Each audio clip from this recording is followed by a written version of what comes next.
रात के 11 बजे गायत्री निवास के हॉल से रामायण सीरियल की आवाज आ रही थी। देखा बहू, इस तरह मर्यादा आपको कहाँ से कहाँ ले जाती है। इन्हें क्या समझा रहे हो, ये तो समझ गई। ये संस्कार तो मुझे अब अपने पोते पोतियों को देना है। काफी देर हो गई है, मुझे लगता है मुझे सोना चाहिए। मैं चलती हूँ माँ जी, आप भी आराम कर लीजिए। आप तो जानती है माँ जी, भाभी को अकेले नींद आती नहीं। अमन चाचा जी के घर गए हुए हैं, मैं जरा भाभी को कंपनी दे देती हूँ और उनसे नन्हे बाल गोपाल के बारे में भी बात कर लूंगी। आप बेफिक्र रहिए। यह ज्ञान मुझे सिर्फ बड़ी बहू के बच्चों को नहीं, तेरे बच्चों को भी देना है, तो तू भी जरा खुशी की खबर जल्द से जल्द दे दे मुझे, है? चलिए जी। शर्माती हुई अंकिता अपनी जेठानी के कमरे में आ जाती है। प्रिया और अंकिता यूं तो देवरानी जेठानी थी, पर सहेलियों की तरह रहती थी। आज होगा गर्ल्स हाउस पार्टी। मैं अपनी कौन सी वन पीस ड्रेस लेकर आऊं भाभी? बताओ ना, कौन सी ड्रेस पहनोगे आप? क्या अंकिता, बंद कमरे के अंदर कपड़े बदलकर 2-4 फोटो खींचने में क्या मजा है? लाइवली, इससे हम लाइवली फील करते हैं। देखिए भाभी, भैया घर पर है नहीं, अमन भी बाहर गए हुए हैं। ऐसे में दिन भर खाना बनाने के बाद, सास ससुर की सेवा करने के बाद, अगर हम 2 मिनट हंस बोल ले, अपने मन का खाना खा ले, 2-4 गाने सुनकर झूम ले, तो इसमें बुरा क्या है? इससे कितने सेल्स रिवाइव हो जाएंगे, आपको अंदाजा भी नहीं है। चलिए आप जल्दी से चाइनीज ऑर्डर कीजिए, मैं अपने कमरे से ड्रेसेस लेकर आती हूँ। बस फिर दम मारो दम। इस गाने पर दोनों देवरानी जेठानी कमरे में झूमना शुरू कर देती है। नाच गाना, खिलना खाना और साथ में टीवी पर चलती एक love story, perfect girls date. Please Ayesha रुक जाओ, मैं तुम्हारे बिना नहीं रह सकता। तुम मुझे फिर छोड़कर चले जाओगे आर्यन? अरे भाई आयशा हमेशा डाउट पे क्यों रहती है बहन? हाँ बोल देना, सामने से आज इतना अच्छा लड़का प्रपोज करना है। ये बोल क्यों नहीं रही है कुछ? ये मूवी वाले इतना सस्पेंस क्यों डालते हैं? सस्पेंस कहाँ डालते हैं, सच दिखाते हैं। गहरी और भारी आवाज में प्रिया जैसे ही ये कहती है, अंकिता फौरन रिमोट से ऑफ बटन प्रेस करके टीवी बंद करके अपनी भाभी की ओर नजरें घुमा लेती है। मतलब मैं सही थी? क्या चल रहा है भाभी आपके और भैया के बीच? पता नहीं अंकिता, मम्मी जी चाहती है मैं इस घर के वारिस को जन्म दूं, पर मुझे नहीं लगता ऐसे हालातों में एक बच्चे को इस दुनिया में लाना सही होगा, जब उसके पापा ही उसकी माँ से प्यार ना करते हो। वो क्या औरतों की इज्जत करना सीखेगा? और ऐसे बच्चे अक्सर भटक जाते हैं। ऊंची सांस भरती हुई प्रिया अंकिता के कंधे पर हाथ रखकर कहती है, ये खुशी मैं तो इस घर को नहीं दे सकती, पर तुम दे सकती हो अंकिता। तुम्हारी शादी को भी साल भर होने आ गया है, तुम बच्चा क्यों नहीं प्लान करती? जिसे इस दुनिया में आना होगा ना भाभी, वो खुद रास्ता बना लेगा। और जब पहले ही 1000 झंझट घर में चल रही हो, तो उनको सुलझाने में लगना चाहिए, ना कि किसी और उलझन को बढ़ाने की कोशिश करनी चाहिए। आप बताइए चल क्या रहा है आपके और भैया के बीच में? मतलब मुझे, आई एम सॉरी भाभी, पर परसों भैया जब देर से घर लौटे थे तो कुंडी की आवाज से मेरी नींद खुल गई थी और मैंने देखा वो बिस्तर पर नहीं बल्कि फर्श पर सो रहे हैं। हाँ, ये सब तो शादी के 6 महीने बाद ही शुरू हो गया था अंकिता। अपने कमरे में यहाँ से वहां बड़बड़ाती हुई प्रिया चक्कर काट रही थी। उसके माथे पर जैसे किसी का खून सवार था। तभी कमरे का दरवाजा खोलकर अभिषेक अंदर आता है। अरे क्या हो गया बीवी जी, वजन कम करना है तो जिम ज्वाइन कर लीजिए। यूं कमरे में यहाँ से वहां करने से वजन कौन सा कम हो जाना है। मैंने भी पहले बहुत कोशिश की थी, कोई फायदा नहीं हुआ। प्रिया अभिषेक के करीब जाती है और उसकी शर्ट को नजदीक से सूंघती हुए कहती है, फिर से पीकर आए आप? अरे यार, ये क्या तुम घूम फिर कर खाने पीने पर आ जाती हो? पानी पीकर भी नहीं आए क्या आदमी? बाहर से पानी पिया था बस, रास्ते में प्यास लग गई थी। एक तो 2 दिन से बाहर गया हूँ, अभी घर में घुस रहा हूँ, उस पर भी तुम सवाल जवाब कर रही हो। मुझे पता है मुझे आपसे अभी सवाल जवाब नहीं करना चाहिए, पर आपकी गैर मौजूदगी में आपके दूसरे फोन पर मिताली नाम की किसी लड़की का फोन आया था। ये सुनते ही अभिषेक घबरा जाता है और सबसे पहले अलमारी खोलकर कपड़े में रखे अपने कपड़ों के बीच में अपना दूसरा फोन ढूंढना शुरू कर देता है। मतलब कि आपके पास दूसरा फोन है, मेरी समझ के बाहर। 2 क्या, आप 10 फोन रखिए ना, पर उसे छुपाकर इस तरह रखने की क्या जरूरत है? और उस फोन में सिर्फ एक ही नंबर मिला था, मिताली का। वो आपको मिलने के लिए क्यों बुला रही है? अब क्या बताऊं प्रिया, ये मिताली ना मेरे दुकान से माल लेकर गई थी, पूरे 10 लाख का, और कैश नहीं चेक दिया था उसने, जो बाउंस हो गया। फिर कहने लगी मेरे पति मर गए, मैं बैंकरप्ट हूँ, कभी कोई बहाना कभी कोई बहाना, और जब भी पैसों की बात करो तो अकेले मिलने बुलाती है। अब ऐसी लड़कियों का क्या भरोसा, अगर उसने मुझे फंसा दिया तो। मैं तुम्हें परेशान नहीं करना चाहता था डार्लिंग, बस इतनी सी बात है। चलो अब मुझे जरा आराम करने दो। मुझे माफ कर दीजिए अभिषेक जी, मैंने आप पर बेवजह शक किया। आप आराम से सो जाइए। आपने भैया से दोबारा इस बारे में क्रॉस चेक नहीं किया? पूछना चाहिए था भाभी आपको। एक बार में ही उनकी बात पर यकीन कर लिया। हाँ प्रिया, और यही गलती हो गई शायद मुझसे। ये तो उनकी पहली गलती थी जो मेरे सामने आ गई, और फिर इसी तरह से वो हर बार पी कर आने लगे। रात के 2 बज गए हैं, ये अभी तक आए नहीं, फोन भी नहीं उठा रहे। इस तरह रोज इतनी देर से आना मुझे तो समझ में नहीं आता। तभी प्रिया के फोन की घंटी बजती है और फोन पर अभिषेक कहता है, मैं आ गया हूँ प्रिया, बाहर हूँ, जरा दरवाजा खोलना। ऐसा क्या काम करते हैं आप? पूरा बाजार यहाँ 11 बजे बंद हो जाता है और आप 2 बजे घर आते हैं। आ रही हूँ मैं, रुकिए। प्रिया दरवाजा खोलती है और अभिषेक जैसे ही अंदर आता है उसके बदन से बड़ी गंदी बदबू आती है। प्रिया समझ जाती है कि अभिषेक ने आज फिर से ड्रिंक किया है।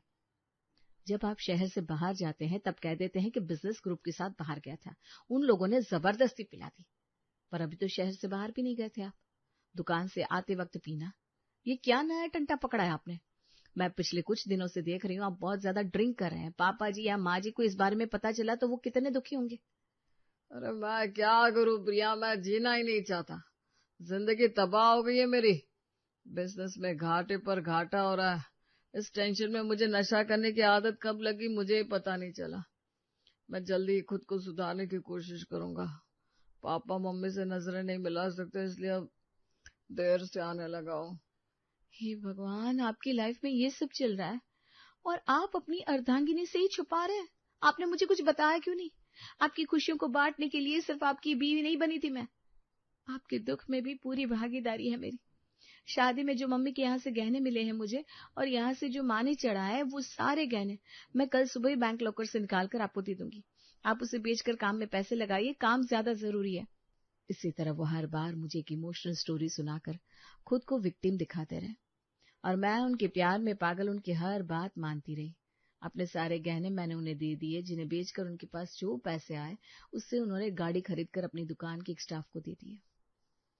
सच में मैम, आप जैसी वाइफ किसी की हो ना तो उसकी लाइफ तो सेट हो जाए। मतलब आज के जमाने में मेरा मतलब है किसी भी जमाने में कोई भी पत्नी अपने पति को किसी और औरत के साथ देखना बर्दाश्त नहीं कर सकती। और एक आप है जो सर को पता नहीं किस किस के साथ बांटने को तैयार है। वरना 15 लाख की गाड़ी कोई अपने स्टाफ को ऐसी ही बिना बीवी की परमिशन के नहीं दे सकता। क्या 15 लाख की गाड़ी किसे दी अभिषेक जी ने? ये तो सभी को पता है मैम कि सर आए दिन दुकान की हर तीसरी फीमेल स्टाफ को कुछ न कुछ तोहफा देते रहते हैं। आजकल प्रीति पर उनका मन आया हुआ है ना, उसकी घर की खर्ची उठाने से लेकर उसकी ख्वाहिशों का ध्यान रखने तक क्या नहीं करते अभिषेक सर। यूं तो प्रीति हमारे दुकान में स्टाफ बनकर आई थी, पर किसी मालकिन से कम ठाट नहीं है उसकी। अरे आप हैरान क्यों हैं मैम, आपको इस बारे में खबर नहीं थी क्या? ये प्रीति कहाँ मिलेगी मुझे? प्रिया बिना देरी किए प्रीति के घर पहुंच जाती है, जहां दरवाजे पर ही वो अभिषेक को प्रीति के गले लगते हुए उसका माथा चूमते हुए देख लेती है। प्रिया की आंखों से आंसू के बूंद छलक जाते हैं और वो पीछे मुड़कर वापस अपने घर लौट आती है। एक रोज जब प्रिया अपने पति के कपड़े धोने के लिए वॉशिंग मशीन में डाल रही थी, गायत्री वहां आती है। अरे बहू, ऐसे ही कपड़े मशीन में मत डाल दे। पिछली बार अमन बड़ा नाराज हो गया था। उसकी जेब में कुछ इम्पोर्टेंट कागज थे, तो कपड़ों की जेब से देख ले कहीं अभिषेक ने कुछ छोड़ तो नहीं दिया। प्रिया शर्ट को जैसे ही पलटती है, उसकी कॉलर पर लगा हुआ लिपस्टिक का मार्क उसकी आंखों के सामने आ जाता है। बस अब यही चीज देखनी बाकी रह गई थी। प्रिया अभिषेक की पैंट की जेब में जैसे ही हाथ डालती है, उसमें से होटल रूम की बुकिंग स्लिप निकलती है। तो ये पिछली रात यहाँ थे। वहां प्रीति के साथ तो नहीं गए होंगे, क्योंकि प्रीति के घर तो इनका आना जाना है ही। यानी उनके जीवन में एक नहीं पता नहीं कितनी लड़कियां हैं। मुझे तो कुछ समझ में नहीं आ रहा कि मैं इनके जीवन में क्यों हूँ। आपके जीवन में इतना कुछ चल रहा है भाभी, और आपने किसी को बताया भी नहीं, ये गलत है। बताया था, अपनी मम्मी को बताया था, तो मम्मी ने कहा कि क्या चाहती हो तुम, पति से अलग होना चाहती हो? पति से अलग हुई औरत को समाज गंदी नजरों से देखता है। अब तुम्हें वहीं रहना है तो अच्छे से ही रहो। प्रिया और अंकिता की बातों बातों में ही सुबह हो जाती है। दोनों नहा धोकर रसोई में आती है। अरे बहू देखो कौन आया है, संकेत। बैठो बेटा बैठो। अंकिता अंदर ही है, नाश्ता लेकर आ रही है बस। बर्तन छोड़ो, मैं यहाँ हूं ना, तुम हॉल में जाओ। तुम्हारा भाई आया है, ऐसे भाई को इंतजार कराना अच्छा नहीं लगता। जरूर उसकी शादी पक्की हो गई होगी, नहीं? जिस दिन ये हो गया ना भाभी, हम गंगा नहा लेंगे। पर पता नहीं भैया को कोई लड़की पसंद ही नहीं आती। अंकिता बाहर जाकर सांकेत के पास बैठती है। प्रिया सभी के लिए नाश्ता लेकर आती है। तभी सांकेत के फोन की घंटी बजती है। अरे क्यों सहना इतना निक्की? वो तुम्हारे होते हुए भी किसी और औरत के साथ रिश्ता रख रहा है, तुम्हें मारता पीटता है। मैं तो कभी भी किसी भी औरत को ये सहने को नहीं कहूंगा। अरे तुम रो मत, भाई मानती हो ना मुझे? मैं आता हूँ तुम्हारे घर, बात करता हूँ उस लड़के से। क्या हो गया बेटा, किसका फोन था? समाज को क्या होता जा रहा है अंकल जी, कुछ समझ में नहीं आ रहा। कहीं पत्नियां पतियों की मारपीट कर रही है तो कहीं पति पत्नियों को मार रहे। ये निक्की, इसका पति और मैं क्लासमेट थे हम। शादी इसकी उसी से हुई जिससे ये प्यार करती थी, और अब वो उसे मारता पीटता है। वो मुझे घर बुला रही थी अपने हस्बैंड से बात करने के लिए। मैं गर्मा गर्म फुल्के लेकर आती हूँ, आप लोग खाना खाइए। प्रिया सहम जाती है, मानो उसकी कहानी उसी के आंखों के सामने किसी ने रख दी हो। सभी नाश्ता एंजॉय कर रहे थे कि अभिषेक अंदर आता है। कहाँ था बेटा तू? मुझे लगा तू कमरे में सो रहा है। तू अब जाकर आया है? हाँ, वो जरा काम से गया था माँ। आप नाश्ता एंजॉय कीजिए ना, मैं कमरे में जाता हूँ, फ्रेश हो जाता हूँ। अभिषेक कमरे में जाते ही अपनी बीवी को जोर जोर से आवाज देना शुरू कर देता है। प्रिया कमरे में जाती है। ओह, तो यहाँ रंग रलिया मना रही हो? पति घर पर आया नहीं तो देवरानी के भाई को बुलाकर बिठा दिया। कहीं तुम्हारा उसके साथ चक्कर तो नहीं है? ये क्या बोल रहे हैं अभिषेक जी? मैं रसोई में हूँ, सांकेत जी आते हैं तो मैं उनके सामने 2 मिनट भी खड़ी नहीं रहती। और ये किस लहजे से बात कर रहे हैं आप मुझसे? तो आप तुम मुझसे जबान दराजी करोगी? ये कहता हुआ अभिषेक प्रिया की गाल पर एक तमाचा जड़ देता है। जिस तरह से वो सांकेत आए दिन आकर हमारे घर में बैठने लगा है, मुझे पहले ही समझ जाना चाहिए था। अपनी साड़ी के पल्लू से अपने गाल को छुपाए प्रिया किचन में आती है और अपने काम में लग जाती है। फिर से भैया ने आप पर हाथ उठाया भाभी, कब तक बर्दाश्त करेंगी आप? हद होती है किसी चीज की। मजबूर हूँ अंकिता, मैं शादी के इतने सालों के बाद कहाँ जाऊं? मेरे मायके वालों ने तो पहले ही कह दिया है मुझे कि यहाँ से डोली उठी है, अब अर्थ ही आनी चाहिए। पढ़ाई छोड़े इतने दिन हो गए मुझे, अब नहीं लगता कोई मुझे नौकरी देगा। माँ और पापा जी को उन बातों की खबर नहीं है, और उन्हें बताया भी तो मुझसे कितना भी प्यार क्यों ना करे, साथ तो अपने बेटे का ही देंगे। इसलिए तमाशा करके क्या फायदा? जितने दिन की जिंदगी है इस घर में गुजार लूंगी। घर के बाहर पैर रखा तो भेड़िए लूटने को आ जाएंगे। रात को जैसे ही अमन अपने चाचा जी के घर से वापस लौटता है, अंकिता उससे इस बारे में बात करती है। भैया की करतूत मुझसे छुपी नहीं है अंकिता। मुझे क्या, ऑफिस के सभी स्टाफ, आसपास के लोग, किसी जगह हमारी इज्जत छोड़ी नहीं भैया ने। पर वही बात है ना, लड़का कुछ भी करे बदनामी बीवी की होती है। सबको लग रहा है कि भाभी बच्चा नहीं करना चाहती, इस कारण भैया स्ट्रेस में बाहर औरतों से रिश्ते बना रहे हैं। जिसे जो सोचना है सोचने दो। मैं भाभी को रोज रोज यूं मरता हुआ नहीं देख सकती। लोगों के लिए हमारा घर एक आदर्शवादी घर है, पर इस घर में दरवाजे बंद होने के बाद अंदर क्या होता है ये हमें ही पता है। मैं भाभी की दूसरी शादी की सोच रही हूँ। ये बात छोटी नहीं है। तुम अपनी जेठानी की शादी किसी और से करवाना चाहती हो, वो भी अपने जेठ के रहते हुए। तुम समझ रही हो लोग क्या समझेंगे? एक रोज अंकिता का भाई सांकेत उसके घर आया हुआ था, जहाँ पूरा परिवार मिलकर उसकी टांग खींच रहे थे। बताइए बताइए भैया, कैसी लड़की चाहिए आपको? या फिर कहीं छुपाकर शादी वादी तो नहीं कर रखी आपने? ऐसा है तब भी बता दीजिए, पापा जी को मैं बना लूंगा। वैसे भी दामाद की बात कौन डालता है? अरे नहीं नहीं दामाद जी, वो बात नहीं है। आजकल सभी से भरोसा ही उठ गया है मेरा। वैसे एक बात कहता हूँ आंटी जी, आप बड़ी खुश नसीब है जो आपके घर दोनों बहुएं इतनी अच्छी आई है, चाहे वो प्रिया जी हो या अंकिता। अभिषेक जी किस्मत वाले हैं जो इतनी सादी समझदार लड़की मिली है उन्हें, वरना इतना पेशेंस आज के जमाने में किसी में नहीं देखा मैंने। भाई जिसे चाहिए इतनी पेशेंस वाली लड़की वो रख ले, मेरे तो मत्थे मार दी गई है। मुझे तो 1 नंबर की शैतान लड़कियां पसंद है जो आपके कान को अपनी बातों से ही काट डाले। इस डिस्कशन से अंकिता के दिमाग में एक आइडिया आता है। तुम पागल हो गई हो क्या अंकिता, कुछ भी बोल रही हो? अपनी जिठानी की शादी, वो भी अपने जेठ के होते हुए। क्या हो गया तुम्हें? आपको भाभी पसंद है या नहीं? मेरा मतलब है, अगर भाभी जैसी लड़की से आपकी शादी हुई होती तो आपको मंजूर होता रिश्ता? नहीं, कहाँ होता। मतलब मैरिड नहीं चलेगी ना? मेरा मतलब है जिसका एक रिश्ता टूटा उससे कौन ही शादी करेगा? देखो मैं इन चीजों में नहीं मानता। लड़की मुझसे लंबी हो या नाटी, उम्र में बड़ी हो या छोटी, डिवोर्सी हो या विडो, लड़की अच्छी होनी चाहिए, और आजकल कोई अच्छा ही नहीं लग रहा मुझे। आंखों में सीआईडी वाले चश्मा लग गए हैं मेरे।